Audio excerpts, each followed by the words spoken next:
Evo,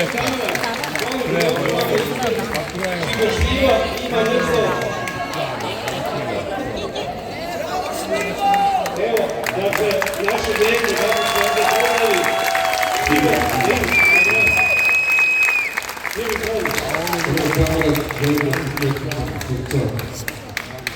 mislim da je vrlo zasluženo i da kažem svim mojim kandidatima, da kažem ovim smo 24 od 22 u finalu, da su večeras svi oni pobednici, bez obzira ko ponese.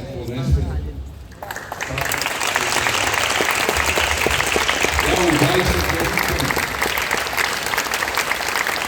i vama i često vašoj generaciji koja je od prvog kruga do ovog 10. se borila vrlo jako. Svi ste fenomenalni i ja vam od srca čestitam. Ja mislim da nisam ovako nagrad.